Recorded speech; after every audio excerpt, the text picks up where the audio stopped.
chers amis, affirmer que Jésus est Dieu peut susciter l'étonnement, l'incompréhension même, et voire l'indignation.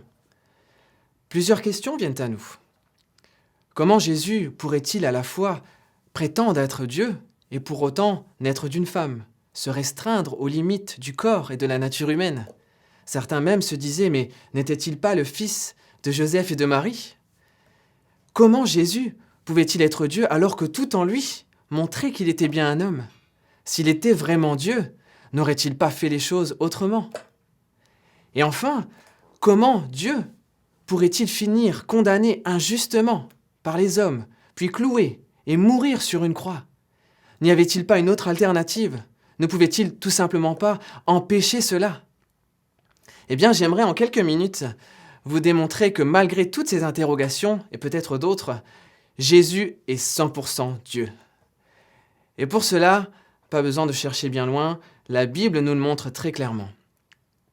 Déjà dans l'Ancien Testament, les prophètes annonçaient et déclaraient Jésus comme étant Dieu.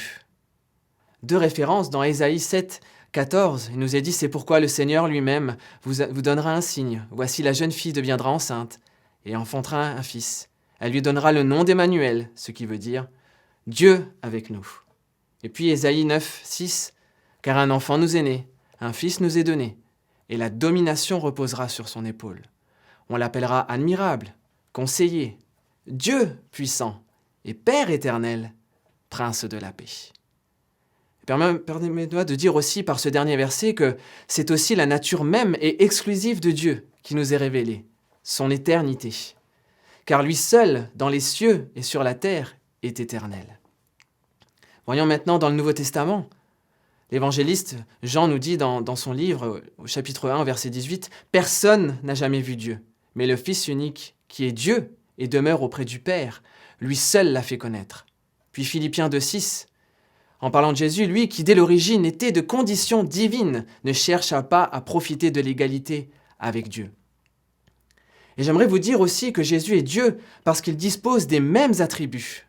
Jésus comme Dieu est omniprésent, c'est-à-dire présent partout. Jésus est omniscient, il sait tout. Et Jésus est omnipotent comme Dieu, il a le pouvoir.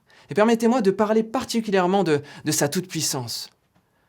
Parce que la Bible nous dit que non seulement Jésus était là avant la fondation du monde, mais aussi que tout a été créé par lui et pour lui. Et Jésus lui-même va dire « Tout pouvoir m'a été donné dans le ciel et sur la terre. » Jésus avait la puissance de guérir toutes les maladies, de purifier les lépreux, de rendre la vue aux aveugles, de faire lever un paralytique. Il avait la puissance de chasser des légions de démons d'un homme et même de ressusciter les morts. Rien ne lui était impossible, car il était Dieu. Et Jésus va aussi transmettre une part de cette autorité à ses disciples pour accomplir ces mêmes miracles. Mais voyez-vous, il restait une chose pour laquelle aucun homme n'a fait suffisamment de puissance. Pardonner les péchés. Seul Dieu a la puissance de pardonner les péchés, et cela dès le commencement. Et c'est là que toute la divinité de Jésus prend son ampleur, parce que Jésus pardonna les péchés de ses contemporains, et encore aujourd'hui, il pardonne les fautes de ceux et celles qui se confient en lui. Et voyez-vous, si le pardon était accessible à tous, il restait cependant un point important à régler. Quelqu'un devait être condamné pour tous ses péchés. Et laissez-moi vous dire que si Dieu seul avait la puissance de pardonner tous les péchés, eh bien lui seul pouvait se charger de régler la dette de notre condamnation. Et c'est pourquoi ce Jésus pleinement Dieu est devenu pour nous et par amour pour nous pleinement homme pour prendre notre place et régler une fois pour toutes la question du péché. Jésus-Christ est vivant et toujours pleinement Dieu et c'est ainsi qu'il désire se manifester en chacun d'entre nous. Alors, ne limitez jamais Jésus à un simple homme ou même un grand homme ou à un prophète, car c'est tel qu'il est qu'il souhaite aujourd'hui agir et régner dans vos vies.